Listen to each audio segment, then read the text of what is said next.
말씀을 같이 좀 보시겠습니다. 하나님 말씀은 요한계시록 21장 1절로 7절입니다. 요한계시록 21장 1절로 7절 말씀입니다. 우리 지난주에 함께 나누었던 말씀인데 이어서 우리 오늘 한 번 더 이 말씀을 좀 보겠습니다. 우리 한 절씩 교독하고 7절은 같이 읽겠습니다.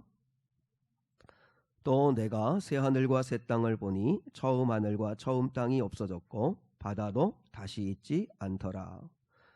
또 내가 보매 거룩한 성 새 예루살렘이 하나님께로부터 하늘에서 내려오니 그 준비한 것이 신부가 남편을 위하여 단장한 것 같더라. 내가 들으니 보좌에서 큰 음성이 나서 이르되 보라 하나님의 장막이 사람들과 함께 있음에 하나님이 그들과 함께 계시리니 그들은 하나님의 백성이 되고 하나님은 친히 그들과 함께 계셔서 모든 눈물을 그 눈에서 닦아주시니 다시는 사망이 없고 애통하는 것이나 곡하는 것이나 아픈 것이 다시 있지 아니하리니 처음 것들이 다 지나갔음이로라. 보좌에 앉으신 이가 이르시되 보라 내가 만물을 새롭게 하노라 하시고 또 이르시되 이 말은 신실하고 참되니 기록하라 하시고 또 내게 말씀하시되 이루었도다 나는 알파와 오메가요 처음과 마지막이라. 내가 생명수 샘물을 목마른 자에게 값없이 주리니. 함께요. 이기는 자는 이것들을 상속으로 받으리라. 나는 그의 하나님이 되고 그는 내 아들이 되리라. 아멘. 답 없는 세상, 답이 되어주시는 하나님이라고 하는 제목 가지고 오늘 하나님 말씀을 함께 나누시기를 원합니다. 마지막 때 또 말세를 살아가는 우리 그리스도인들이 반드시 가져야 할 세 가지 신앙이 있습니다. 첫 번째는 재림신앙입니다. 예수님 반드시 오신다. 예수님 반드시 다시 오신다. 두 번째는 심판신앙입니다. 하나님은 우리가 행한 대로 심판하신다. 물론 우리의 믿음도 우리 심판하시겠죠. 우리 하나님은 심판하신다. 우리는 반드시 하나님 앞에 서게 된다. 하나님 심판신앙을 또 가져야 합니다. 그리고 세 번째가 천국신앙입니다. 물론 이 땅에 예수를 믿고 천국과도 같은 마음을 가지고 이 땅에서도 잘 살아야 되지만 그러나 궁극적인 우리의 신앙의 목적은 천국에 가는 것입니다. 그래서 신앙생활 30년, 40년, 50년 평생을 교회 생활하고 신앙생활했는데 결국 천국 못 간다면 안 되잖아요. 하나님께서 예비하신 천국은 반드시 있고 그리고 나는 거기에 간다. 이 믿음을 가지고 여러분이 살아갈 수 있기를 원합니다. 이게 어떤 종말을 살아가는 이 시대에 반드시 회복돼야 할 세 가지 신앙이라고 생각합니다. 여러분 고3들은 대학만 생각합니다. 고3들이 모이면 그들은 대학 이야기합니다. 시험 이야기하고 대학 이야기합니다. 애기 엄마들이 모이면 애기 이야기만 합니다. 뭐 당연한 것 아니겠습니까? 그렇다면 그리스도인들은 만나면 무슨 생각을 하고 무슨 이야기를 해야 될까요? 하나님 생각을 하고 하나님 나라 천국 이야기를 하는 게 당연한 건데 근데 우리는 일주일 동안 여러분도 살다 오셨지만 주님 생각을 얼마나 하셨습니까? 또 천국의 이야기를 얼마나 하셨습니까? 우리는 그저 썩어 없어질 잠시 붙들었다가도 그저 마치 먼지처럼 다 사라지고 말 이 세상의 것들 생각하고 이 세상의 것들 이야기하느라고 정신없이 살다가 우리가 오지 않았나 하는 생각을 해보는 거죠.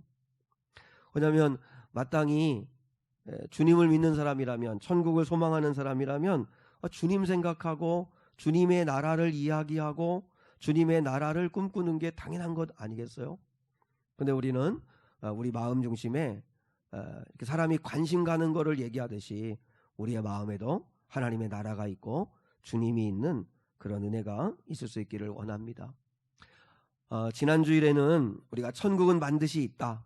누가 뭐래도 천국은 있다라고 이야기를 했고 그리고 그 천국이 있다는 사실을 우리는 믿고 살아야 되는데 그럼 천국이 있다는 사실을 믿는다면 그러면 천국은 장차 앞으로 가는 거고, 그러면 나중에 천국에 가면 누리면 되고 지금은 어떻게 살든지 상관없고, 그게 아니라는 거죠. 천국을 믿는다면 남은 인생을 우리가 어떻게 살아야 되는 건가? 그래서 첫 번째는 천국을 믿으신다면 친밀한 관계를 누리는 것에 힘쓰셔야 된다고 말씀을 드렸어요. 천국이 좋은 건 환경이 좋은 게 아닙니다. 지난주에도 우리 말씀을 읽었지만 이제 앞으로 이 21장 1절로 7절 이후에를 읽어보면 천국은 뭐 보석으로 되어져 있고 천국은 정말 아름답게 묘사되어져 있는데, 천국이 좋은 건 환경이 좋은 게 아닙니다. 천국이 좋은 건 주님이 내가 너희와 함께 하겠다. 나는 너희의 하나님이 되고 너희는 나의 자녀가 되고 백성이 되리라. 나는 너희와 함께 하겠다. 그리고 거기에 천국에 모인 사람들이 서로 이제 거기에는 어떤 앙금도 반목도 저주도 어떤 시기 질투도 없는 정말 친밀한 관계를 누리는 곳이 천국이라는 거죠. 그렇다면 이 땅에 우리가 남은 인생을 사는 동안에도 우리가 힘써야 되는 건 환경 바꾸고 그리고 또 더 좋은 환경을 만들고 하는데 힘쓰는 게 그리스도인이 아니고, 우리는 친밀한 관계를 누리는 거에 힘을 써야 된다. 그래서 하나님이 우리에게 행복하라고 주신 선물이 지난주에 말씀 나눴잖아요. 인간관계 5가지라고. 그런 것처럼 우리가 친밀한 관계를 회복하는 일에 힘쓰시고, 관계가 깨어지고 난 다음에 행복하려면 어렵습니다. 관계를 회복하고 친밀한 관계를 누리는 일에 힘쓰는 그런 거룩한 성도들이 될 수 있기를 주님의 이름으로 축복합니다. 두 번째도 지난주에 우리가 말씀을 나눴는데 오늘 한 번 더 요약을 하겠습니다.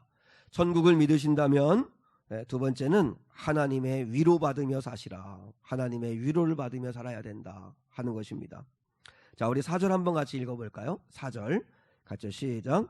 모든 눈물을 그 눈에서 닦아주시니 다시는 사망이 없고 애통하는 것이나 곡하는 것이나 아픈 것이 다시 있지 아니하리니 처음 것들이 다 지나갔음이러라.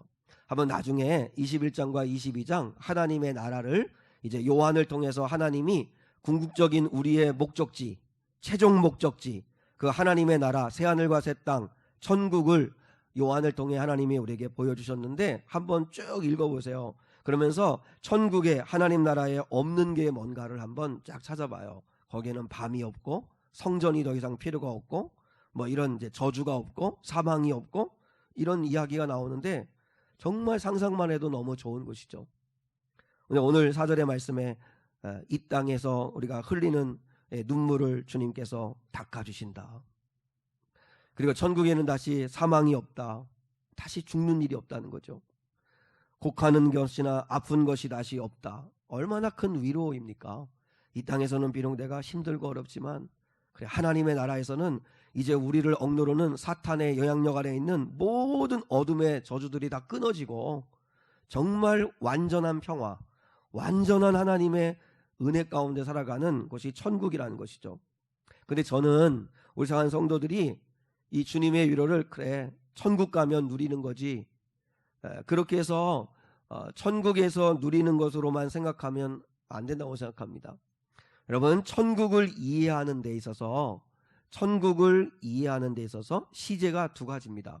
하나는 장차라고 하는 말이고 또 하나는 지금이라는 의미를 가지고 있습니다.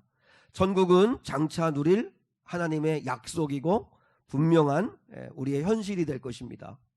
천국은 장차 누릴 은혜입니다.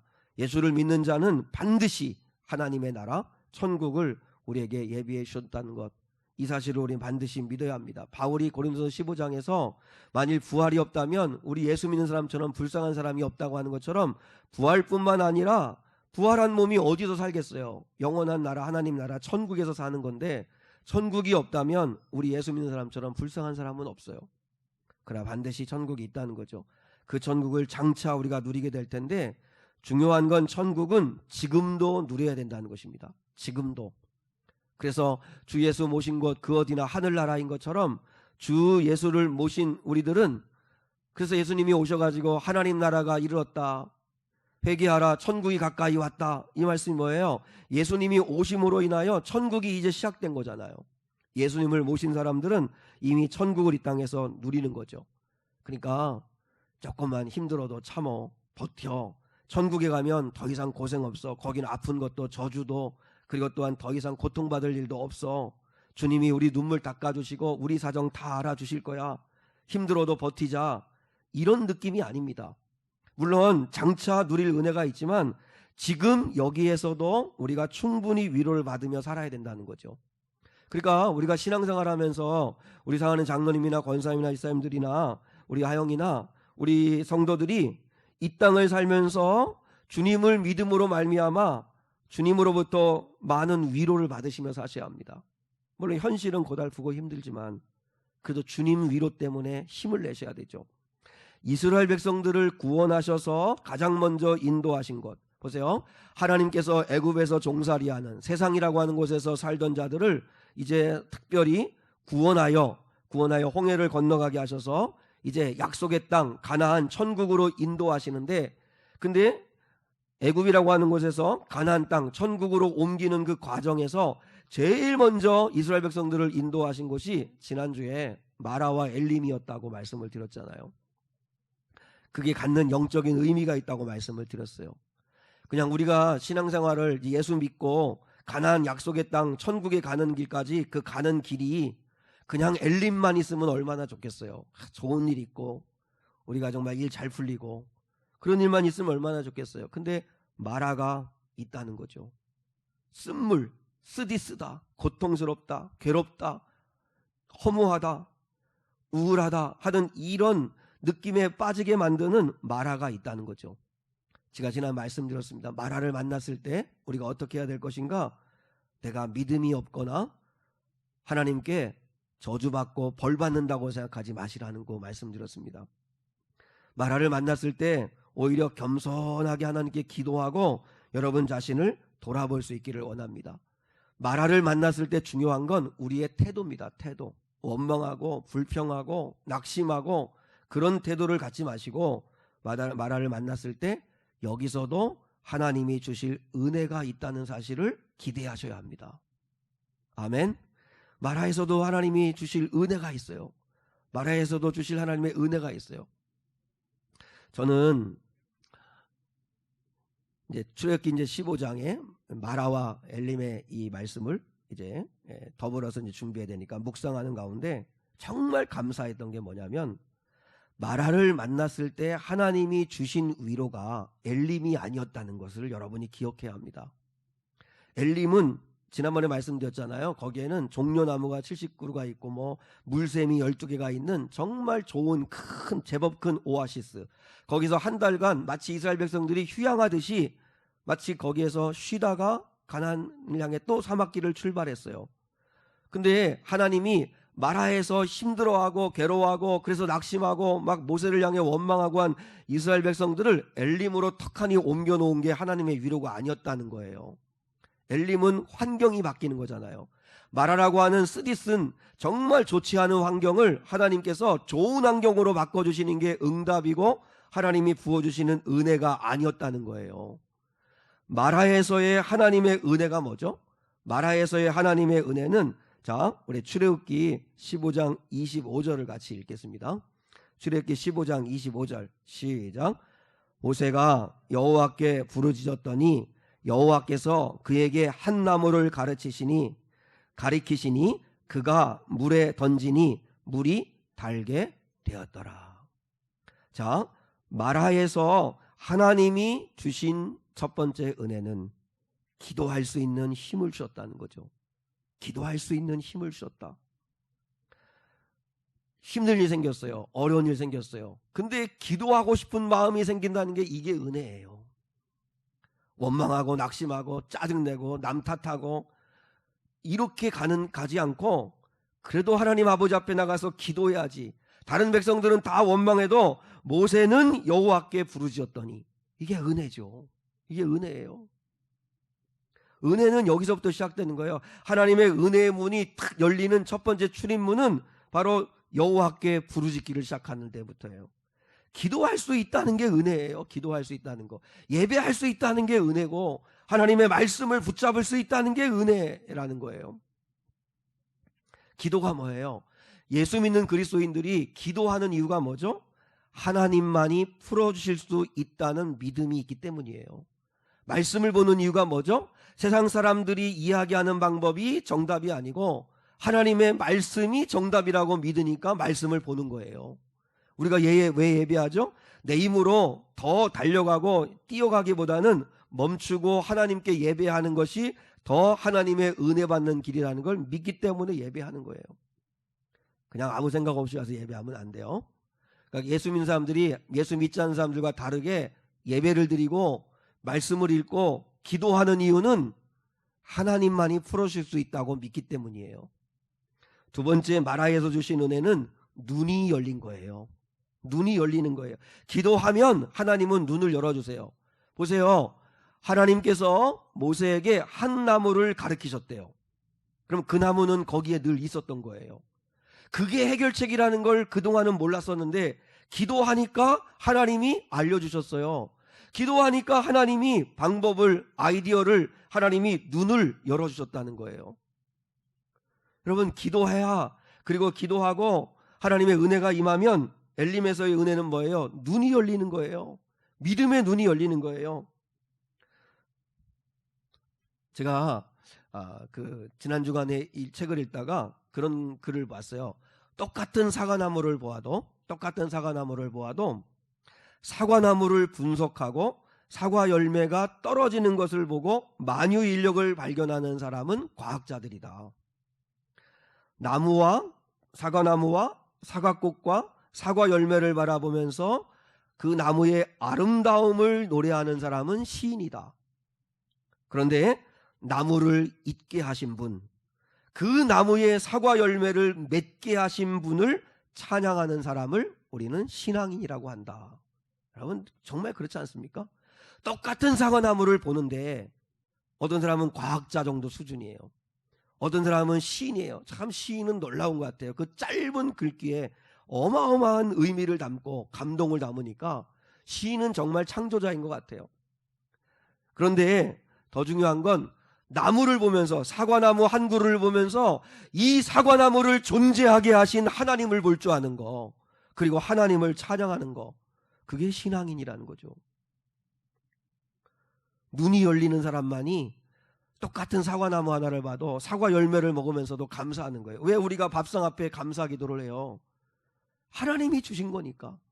하나님의 은혜라는 걸 아니까. 눈이 열린 사람이 기도하는 거고 눈이 열린 사람이 하나님을 찬양하는 것입니다. 그리고 마라에서 주신 하나님의 은혜는 하나님이 답을 주셨다는 거죠. 저 나뭇가지를 쓴물에 던지라.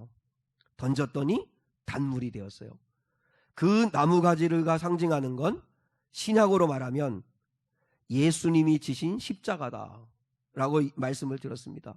우리가 죄의 독한 물, 쓴물을 마시고 고통스러워하는 죽어가는 우리를 살리시기 위하여 예수님은 당신이 십자가에 던져진 거죠. 죽음이라고 하는 바다의 쓴물에 당신이 던져진 거죠. 예수님이 던져져 대신 죽으심으로 그 물이 단물이 되어 우리가 살게 된 거 아닙니까? 마라에서 주시는 위로가 뭔지 아세요? 예수님이었다는 거예요. 예수님. 엘림이라고 하는 환경을 바꿔주시는 게 아니고 바로 예수님이 함께하고 계시다는 걸 알게 되었다는 거예요. 그 나무가 거기 늘 있었던 것처럼, 그 나무를 던졌더니 단물이 된 것처럼 우리 예수님은 늘 우리와 함께 하시는데 우리의 눈이 닫혀가지고 마치 예수님의 어머니와 아버지가 이제 12살 때 예수님과 성전에 갔다가 돌아가면서 당연히 있을 거라고 생각했는데 찾아보니까 없었을 때, 여러분, 우리가 예수님이 늘 우리와 함께 하시는데 잃어버리고 사는 사람들이 얼마나 많습니까? 마라에서 여러분 절대 혼자가 아니라는 사실을 기억할 수 있기를 주님의 이름으로 축복합니다. 믿음으로 함께 하시는 주님을 보시고 그 주님은 영원히 나와 함께 하신다는 사실을 기억하고 그 주님께 부르짖을 때 주님은 마라에서도 우리에게 위로를 주신다는 사실을 기억할 수 있기를 주님의 이름으로 축복합니다. 그리고 세 번째, 천국을 믿으신다면 이제 혼미함을 끝내시고 하나님만 붙들고 한번 살아보시라는 것입니다. 자, 천국을 여러분이 믿으신다면 혼미함을 끝내시고 하나님만 붙들고 한번 살아보시라는 거죠. 하숙생이라고 하는 노래가 있습니다. 김윤숙 권사님이나 유현아 목사님도 알아요? 하숙생? 유현아 쌤 잘 몰라? 김윤숙 권사님은 알아요? 연식이 더 됐나 보다. 그죠? 근데 들어볼 수 있는데 우리 젊은 분들은 아마 잘 모를 수 있는데 이제 최희준 씨라고 하는 분이 하숙생이라고 하는 노래 불렀잖아요. 그죠? 인생은 나그네 길 어디서 왔다가 어디로 가는가 뭐 이렇게 하는 노래 있는데 여러분 그 가사에 보면 인생은 나그네 길 어디서 왔다가 어디로 가는가 구름이 흘러가듯 떠돌다 가는 길에 정일랑 두지 말자 미련일랑 두지 말자 이렇게 나가는 가사인데 이 가사가 이 세상의 특징을 그대로 보여주는 거 아닙니까? 혼미함이라는 거죠. 모른다는 거예요. 어디서 와서 어디로 가는지. 나그네라고 하는 건 참 정확했는데 이게 나그네라기보다는 뒤에 이야기를 보니까 방랑자죠. 그러니까 어디서 왔다가 어디로 가는지를 몰라. 그냥 구름이 흘러가듯 떠돌다가 가는 거래요. 그러니까 너무 이 땅에 미련 두고 이 땅에 너무 정두고 그렇게 살지 말자 뭐 이런 노래인데 사실 이 세상은 어디서 와서 어디로 가는지 모르고 달려갑니다. 무엇을 위해서 그렇게 열심히 살아가는지도 모르고 살아갑니다. 내가 지금 옳다고 생각하고 가는 이 길이 과연 생명의 길인지 과연 바른 길인지 행복으로 가는 길인지도 모르고 달려갈 때가 얼마나 많은지 모릅니다. 남들이 다 몰려가니까 나도 뒤처지면 안 되고 우리 자식들 뒤처지면 안 되니까 정신없이 남들 가는 대로 따라가고 있는 건 아닌지 저거 하나만 있으면 나는 행복할 수 있어. 그래서 그거 붙잡으려고 정신없이 살아가는데 막상 붙잡고 보니까 그게 행복이 아니고 나를 지키는 은혜가 아니라는 사실을 깨달을 수도 있다는 사실이죠. 제가 지금 드리고 싶은 말씀은 이 세상은 혼미함이라는 게 이 세상의 특징이라는 거죠. 뉴욕시에 큰 부자가 있었다고 합니다. 그는 골동품 수집상이었는데요. 고민이 생겼습니다. 이분이 6개월간 이제 집을 비우고 유럽 여행을 하게 되었습니다. 근데 그 귀한 골동품들을 누가 훔쳐가면 어떻게 하나 이제 염려가 된 거죠. 그래서 2중 3중으로 자물쇠 잠금 장치를 하고 그리고 도난 방지기를 설치하고 그래도 잠이 오지를 않더라는 거죠. 그러다가 이제 아이디어를 냈습니다. 뉴욕 뒷골목 골동품점에 가가지고 아주 값싼 그림과 골동품들을 여러 개 사왔습니다. 그리고 그 아주 값싼 그 골동품과 그리고 그 그림에 어마어마한 가격표를 붙였다고 그래요. 10만 불, 100만 불, 500만 불. 그리고 진짜 아끼는 골동품에는 아주 싼 가격표를 붙여놓고 그냥 아무런 데다가 이렇게 꺼내놓았다고 그래요. 이제 안심하고 이 부자가 여행을 갔는데 예상대로 도둑이 그 가게에 들은 거예요.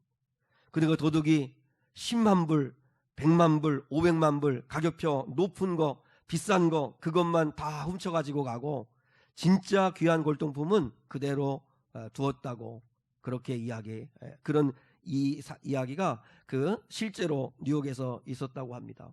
지금 예전이죠. 여러분 이 이야기를 통해서 우리 깨달을 수 있는 게 뭐죠? 우리는 사탄에게 속고 있다는 거죠. 사탄이 가짜 행복에다가 10만 불, 100만 불, 500만 불 가격표를 붙여놓으니까 모든 사람들이 그게 진짜 행복인 줄 알고 그 가짜 행복을 쫓아간다는 거죠. 하나님이 주신 진짜 행복은 발견하지를 못하고 그리고 이 사탄이 또 수많은 사람들이 이게 행복이야 이거 없으면 불행해져 그래서 쫓아가는 그 가짜 행복을 쫓아 살아가고 있는 그게 우리의 모습은 아닌가. 우리가요 이것만 있으면 행복할 거라고 믿고 살아가는 그것들 그게 우리 생명을 지켜줍니까? 이 세상이나 세상에 있는 것들은 우리를 절대로 구원할 수 없다는 것이죠. 또 영국에서 마라톤 대회가 열렸다고 그래요. 이렇게 그 기록을 찾아보니까 2013년도 같아요. 실제 있었던 사건인데 5천 명이 넘는 사람들이 마라톤 대회에 참여를 했대요. 근데 1등인 한 사람만 결승선에 골이 나고 나머지 모든 사람이 실격패를 당하는 어처구니 없는 일이 벌어졌다고 그래요. 이유는 뭐냐면 1등하고 2등하고 이 간격이 너무 멀어져 가지고 그래서 이제 1등은 제대로 이제 갔는데 2등, 3등 가는 사람들이 길을 잘못 들어가지고, 그래서 그 뒤에 가는 사람들이 다 2등, 3등을 따라서 가다가 그 4,900명이 넘는 모든 사람이 다 실격패를 당했다고 그래요. 이 사람들은 죽을 힘을 다해서 결승선을 달려왔는데 42.195km잖아요. 근데 246m가 부족해가지고 모든 참가자들이 실격패를 당하게 되었다고 그래요.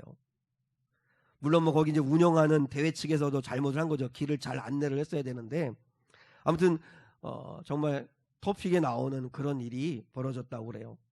근데 이 사건을 또 이렇게 우리가 묵상해 보면 열심히 달려가는 것, 죽을 힘을 다해서 달려가는 게 중요한 게 아니고 제대로 달려가는 게 중요한 거죠.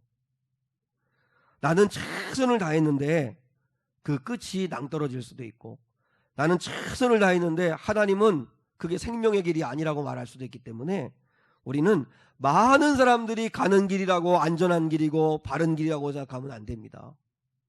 우리 예수 믿는 사람들은 하나님이 우리에게 정해주신 길을 가야 제대로 가는 거죠. 이 세상이 얼마나 혼미한지 모릅니다. 정말 우리가 돌아보면 이 세상은 너무너무나 혼미한 세상입니다. 여러분도 뉴스 봐서 아시겠지만 60대 그 노점상 할머니에게 담배 심부름을 시킨 그 청소년들 이야기가 아주 큰 충격을 줬지 않습니까? 할머니를 막 조롱하고 17살, 16살 막 이렇게 된 그 남자, 여자아이들이 그 촬영하면서, 그리고 국화꽃으로 그 할머니를 때리면서 담배 심부름을 시키고 낄낄거리고, 그리고 노점상하는 그 할머니의 그 짐을 발로 차고. 여러분, 이게 사람입니까? 이게 사람이에요? 사람으로 기본도 없는 행동을 했어요. 아무리 기준이 없어 해도, 아무리 도덕성이 땅에 떨어졌다고 해도 이 지경까지 되어서 되겠나 싶은 만큼 혼미한 세상이에요. 한번 생각해 봐요. 이 아이들이 자기가 한 행동이 얼마나 심각한지, 그게 얼마나 큰 죄인지 알까요? 아마 저는 모른다고 생각해요. 왜냐하면 그렇게 자라왔기 때문에 아마 그 아이들이 자기들끼리는 이렇게 할지 몰라요. 재수없게 걸렸다고. 그리고 야, 우리 방송 탔어, 우리 뭐 방송 탔어, 우리 유명해졌어, 이러면서 뒤돌아서 가지고 웃을지 모르겠어요. 여러분, 정상적인 아이들 같으면 큰일 났다, 이제 고개 들고 살기는 다 틀렸다, 이러면서 죄를 두려워해야 합니다. 근데 죄를 두려워하지 않습니다. 이게 우리가 살아가는 이 혼미한 세상입니다. 기준이 없는 세상이 되어버렸습니다. 드라마나 방송이 기준을 다 낮춰버렸어요. 그래서 동성애를 아름다운 사랑으로 묘사해요. 그래서 뭐 자기들이 좋으면 자기들이 좋으면 내버려둬, 그냥 뭐 어때, 이렇게 말하는 세상이 돼버렸어요. 혼전동거, 그죠? 남녀가 서로 사랑해서 이렇게 만나서 결혼하기 전까지 그 몸과 마음을 잘 지키는 혼전동거, 이 혼전 순결을 지키는 거, 이런 거에 다 깨지고, 요즘은요 혼전동거를 자연스럽게 드라마나 이야기 다 해요. 낙태를 여성의 권리처럼 생각하게 만들어진 시대예요. 기준이 없어요. 자기가 그냥 기준이에요. 자기 생각이 기준이고. 나는 교회 다닌다고 하는 연예인들이 방송에 나와가지고 술 먹은 이야기 자랑할 때 나는 참 마음이 아파요. 그거 청소년 아이들이 보면 이제 요즘 이제 그 연예인들, 예수 믿고 교회 다닌다고 하는 사람들은 술 먹는 건 대수롭지 않게 생각하는 거예요. 그러니까 그걸 바라보는 젊은이들이 기준이 점점점 낮아지는 거예요. 예수 믿어도 저렇게 해도 되는 거네, 예수 믿어도 저렇게 살아도 되는 거네 라고 해서 기준이 점점 약해져요. 여러분, 이게 지금 혼미한 이 시대를 살아가는 오늘날의 우리의 모습이에요. 이런 혼미한 세상에서 과연 잘 사는 길이 뭘까? 참된 행복은 과연 어디에 있는 걸까? 어떻게 살아야 참된 행복을 가지고 사는 걸까? 답이 오늘 6절에 있습니다. 자, 6절 오늘 본문의 말씀을 한번 같이 보겠습니다. 6절 시작. 또 내게 말씀하시되 이루었도다. 나는 알파와 오메가요 처음과 마지막이라. 내가 생명수 샘물을 목마른 자에게 값없이 주리니. 자, 똑같은 말씀이 요한계시록 22장 13절에도 있는데, 자, 주보에 있습니다. 같이요. 시작. 나는 알파와 오메가요 처음과 마지막이요 시작과 마침이라. 자, 알파와 오메가란 이야기는 헬라어, 신약 성경이 기록된 헬라어의 자음 첫 글자와 마지막 글자입니다. 알파벳으로 말하면 A에서 Z까지라고 하는 뜻이겠죠. 하나님은 내가 알파와 오메가다. 내가 처음이며 마지막이다. 내가 시작과 마침이다. 이렇게 말씀하셨어요. 저는 이 말씀을 우리 사는 성도들이 꼭 붙들었으면 좋겠습니다. 하나님이 시작하셨고 하나님이 마치시는 거예요. 그러면 그 과정도 하나님이 다스리시겠죠. 그 과정에서는 마라도 만날 수 있고 엘림도 만날 수 있겠지만, 그러나 시작하신 이가 하나님, 마치시는 이도 하나님이시라면 우리가 두려워할 게 뭐가 있냐 이거예요. 이게 길이에요. 하나님이 시작이시며 하나님이 마침이시다. 하나님 안에 참다운 길이 있고 기준이 있는 거죠. 여러분, 내가 어디서 와서 어디로 가는가? 하나님 안에 있습니다. 하나님이 시작하신 분이고 하나님이 끝내신 분이기 때문에 우리는 하나님께로부터 와서 하나님께로 반드시 돌아가야 할 사람들입니다. 이 땅과 이 역사를 시작하신 분도 하나님, 이 역사를 끝마치시는 분도 하나님이십니다. 그러면 누구 손에 있는 거예요? 하나님의 손에 있는 거예요. 우리가 아무리 잘난 척하고 아무리 강한 척하고 아무리 큰 소리를 쳐도 생명은 하나님의 손에 있는 거예요. 장로님이나 저나 우리 산 권사님들이나 생명을 시작하시니, 여러분의 생명을 시작하게 하시니가 하나님이시고 여러분의 생명을 끝내시는 이도 하나님이시라는 거죠. 우리가 아무리 돈이 많고 권력이 있고 힘이 있어도 생명은 하나님이 끝내시는 겁니다. 내가 하는 일도요, 내가 지금은 건강해서 직장 일도 하고 또 일도 하고 돈도 벌고 또 그리고 자녀도 키우고 공부도 하고 하지만 하나님이 시작하게 하시고 하나님이 여기까지 하고 끝내시면 우리는 내려와야 합니다. 모든 주권과 결정권이 하나님께 있다는 사실을 우리가 알고 살아야 된다는 거죠. 14년 전에 2007년 9월 30일 날 미래교회를 시작하신 이가 또 하나님이시라면 이 미래교회의 운명도 하나님이 주관하실 거고 끝내시는 분도 하나님이실 겁니다. 우리는 다 지나가는 과정에 충성하고 헌신하는 사명을 감당하면 되는 거죠. 그러니까 지혜가 뭔지 아세요? 지혜는 하나님만 의지하고 사는 거예요. 하나님이 길이고 하나님의 말씀이 진리라고 하는 사실을 이 혼미한 세상에서 우리가 하나님 붙들고 살아야 된다는 거예요. 여러분, 신앙생활은 답 없이 살아가는 거예요. 그래서 새벽 예배 시간에도 한번 말씀을 나누었었는데 이 말씀을 결론으로 오늘 말씀을 마무리하려고 하는데, 우리는 매사에 답을 알고 싶어 해요. 이게 어떻게 되는 걸까? 왜 이런 일이 벌어진 걸까? 하나님이 날 사랑하기는 사랑하나? 그때마다 속 시원한 답을 찾고 싶어 해요.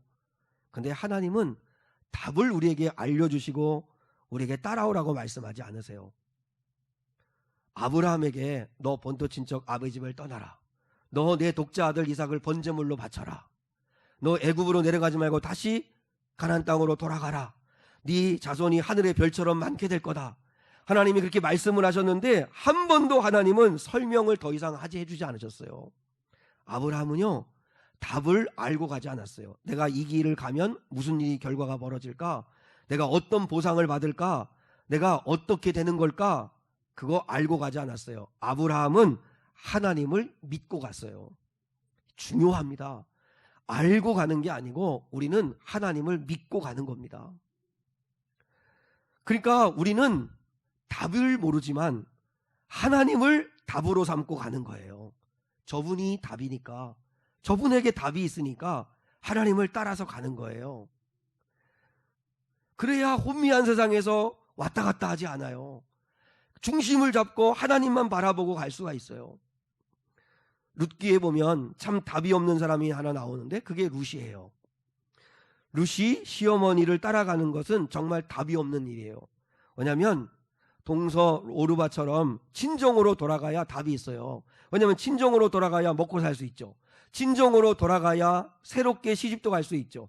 친정으로 돌아가야 새 출발할 수 있어요. 근데 늙은 시어머니를 따라가는 건 정말 답이 없는 행동이에요. 무모한 행동이에요. 뭐 시어머니가 베들레헴에 돌아가면 땅 한 평이 있기래요. 집 한 칸이 있기래요. 가면 완전히 거짓골인데 아무것도 없잖아요. 무슨 소망이 있어요? 무슨 결혼할 소망이 있기를 해요. 아무것도 없잖아요. 근데 그러니까 오죽 답답하면 시어머니 나오미가 룻에게 돌아가라. 너도 돌아가라. 만류하잖아요. 그때 룻이 이렇게 대답합니다. 자, 우리 룻기 1장 15절로 17절 마지막 한번 읽겠습니다. 시작. 나오미가 또 이르되 보라, 내 동서는 그의 백성과 그의 신들에게로 돌아가나니 너도 너의 동서를 따라 돌아가라 하니 룻이 이르되 내게 어머니를 떠나며 어머니를 따르지 말고 돌아가라 강권하지 마옵소서. 어머니께서 가시는 곳에 나도 가고 어머니께서 머무시는 곳에서 나도 머물겠나이다. 어머니의 백성이 나의 백성이 되고 어머니의 하나님이 나의 하나님이 되시리니 어머니께서 죽으시는 곳에서 나도 죽어 거기 묻힐 것이라. 만일 내가 죽는 일 외에 어머니를 떠나면 여호와께서 내게 벌을 내리시고 더 내리시기를 원하나이다 하는지라. 자, 룻은 정말 대책 없는 사람이고 답 없는 사람이고 정말 답답한 사람이고 무모한 결정을 했어요. 근데 룻이 이렇게 결정한 근본적인 이유는 하나밖에 없어요. 하나님 한 분 믿고 간 거예요. 하나님 한 분 믿고 간 거예요. 정말 답 없어요. 가면 어떻게 살아야 될지, 어떻게 먹고 살아야 될지, 과부 둘이서 무엇을 살아야 될지, 자기 인생을 앞으로 어떻게 될지 생각하면 너무너무 복잡한 게 많지만, 그러나 룻이 어머니를 끝까지 따르겠다고 결정한 이유는 그냥 윤리적인 며느리로서의 도리가 아니에요. 룻이 그렇게 결정한 이유는 하나예요. 하나님 믿고 가겠다는 거예요. 하나님 믿고 가겠다는 거예요. 하나님을 결정한 거예요. 보세요. 오르바나 룻이나 모압으로 돌아가면 모압신 섬기면서 옛날로 돌아가는 거예요. 어떻게 보면 시어머니가 신앙적인 차원에서는 데리고 가야 되는데 그래도 너무 미안하니까 돌아가라고 이야기해서 기회를 주지만 룻은 하나님을 따르기로 한 이상 나는 하나님께를 따르겠다. 그래서 룻은 하나님을 답으로 삼고 갔는데 하나님이 어떤 일들을 이루셨는지는 우리가 룻기를 통해 다 알고 있잖아요. 어떤 선교사님 가족 이야기인데요. 경기도 연천 전곡읍에서 사역하시던 그 선교사님 아버지가 소천하셨대요. 갑자기. 왜냐하면 교회를 손수 짓다가 예전에는 그랬잖아요. 교회를 손수 지으시다가 과로사로 아버지가 하루아침에 돌아가신 거예요. 3명의 누나, 당시 10살이었던 이 선교사님, 그리고 아래 여동생 5남매를 남기고 아버지가 훌쩍 떠난 거예요. 사모님은 5남매와 함께 막막한 상황이 된 거예요. 여러분, 목회자 가정은 목사님이 가시고 나면 대책이 없는 거예요. 이제 가족을 잃은 슬픔도 잠깐, 새로운 목사님이 오셔가지고 목회를 해야 되니까 사택을 비워줘야 돼요. 이 5명의 어린 자녀를 데리고 이 사모님이 어디로 가야 되나 막막하기 그지없는 그런 상황에 몰리게 되었다고 그래요. 그런데 이 집안의 5남매가 다 인물이 되었대요. 왜 그랬을까? 이 선교사님이 간증하면서 그렇게 이야기를 했어요. 우리는 진짜 답이 없었다. 5남매 그 정말 꼬만꼬만한 어린 아이들, 그 사모님 직장 생활한 것도 아니고 옛날에 사모님들은 다 그저 목회자 그저 뒷바라지하고 뒤에서 기도하면서 그저 이렇게 내조하는 일을 했으니까 뭐 할 줄 아는 게 있겠어요. 답이 정말 없었다는 거예요. 의지할 사람도 하나 없었다는 거예요. 완전히 코너에 몰려가지고 다 상황이 다 끊어진 그런 상황 속에 있었는데 그때 그 6 식구가 붙들 수 있는 분은 오직 하나님 한 분밖에 없었다는 거예요. 그러니까 이 답이 없는 이 5남매, 이 6 식구가 하나님을 붙든 거예요. 하나님. 근데 하나님이 이들의 답이 되어주신 거예요. 하나님이 이들을 다 인물 삼아주신 거예요. 여러분, 그래 인생의 인물은 항상 그래서 어떤 극한 고난 속에서 나온다고 그러잖아요. 극한 고난 속에서 절망하고 낙심하고 그냥 자포자기한 사람도 있을 수 있겠지만 하나님을 믿는 믿음 있는 사람은 그래 나는 이제 더 이상 끈이 없어. 룻처럼 이 선교사님처럼 하나님 한 분에게 내 인생 건다. 하나님만 붙들고 간다. 하나님만 붙들고 갔는데 답을 할 수 없잖아요. 내일 어떻게 될지, 뭘 먹고 살아야 될지 알 수 없지만 하나님이 답이 되어주셨다는 거죠. 우리 사랑하는 성도 여러분, 하나님께 쓰임받은 사람들은 하나같이 하나님 한 분 붙들었던 사람들입니다. 하나님 없이는 난 안 됩니다는 이 절실함, 그 큰절함, 그 믿음 가지고 갔어요. 여러분, 똑똑한 척하고 복잡하게 계산하지 마시고 혼미한 이 세상에서 이게 좋을까 저게 좋을까 재지 말고 하나님 한 분만 바라보고 가십시오. 우리는 천국을 믿는 사람들입니다. 이 혼미한 답 없는 세상에서 이리저리 부평초처럼 흔들리지 마시고 하나님 한 분만을 답으로 삼고 가십시오. 그분이 오늘 말씀했잖아요. 다시는 사망이 없고 저주가 없고 애통하는 것이나 곡하는 것이 없는 내 아버지의 집으로 너희를 인도하겠다고 약속하신 그 하나님 붙들고 그분이 답이시다 믿고 나아가는 저와 여러분 될 수 있기를 주님의 이름으로 축복합니다. 예수는 나의 힘이요 내 생명 되시니 그 주 예수 떠나 살면 죄중에 빠지리. 우리 93장 우리 결단의 찬양을 하나님께 드리겠습니다.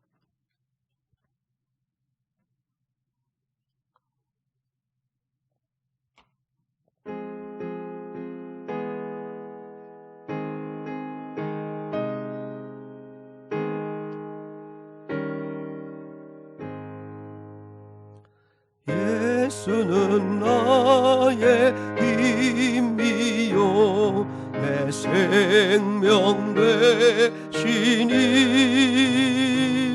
그 주 예수 떠나 살면 죄 중에 빠지리.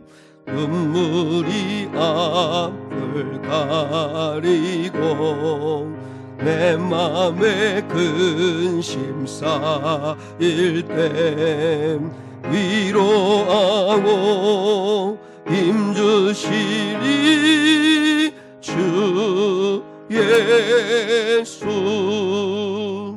예수는 나의 힘이요 내 친구 되시니 그네를 간구하며 풍성히 받으리. 햇빛과 비를 주시니 주수알 곡식 많도다. 귀한 열매 주시는 이 주 예수. 예수는 나의 힘이 4절임 내 소망 되시니 내 소망 되시니 이 세상을 떠나갈 때 곧 영생 얻으리. 한없는 복을 주시고 영원한 기쁨 주시니 나의 생명 나의 기쁨 주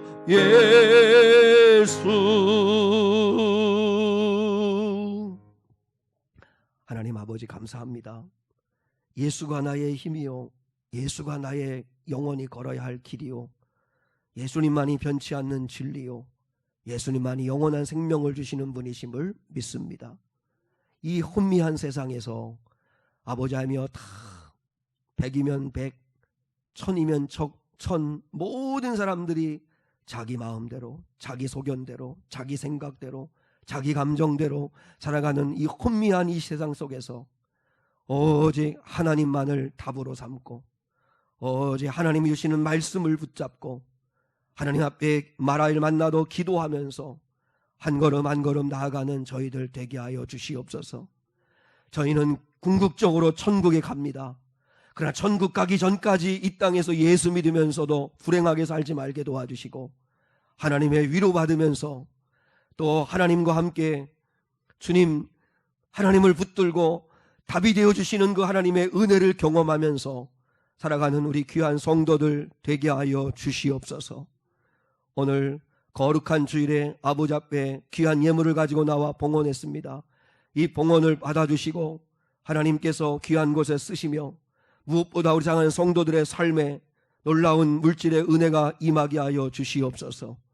아버지 하나님, 오늘 예배하는 성도들 한 사람 한 사람을 축복하시기를 소망하며 사랑이 많으신 예수 그리스도의 이름 받들어 기도드리오며, 지금은 우리 주 예수 그리스도의 은혜와 하나님 아버지의 극진하신 사랑과 성령 하나님의 함께 하심이 오늘 여기 모여 예배한 거룩한 성도들 위에 영원히 함께 하시기를 축원하옵나이다. 아멘.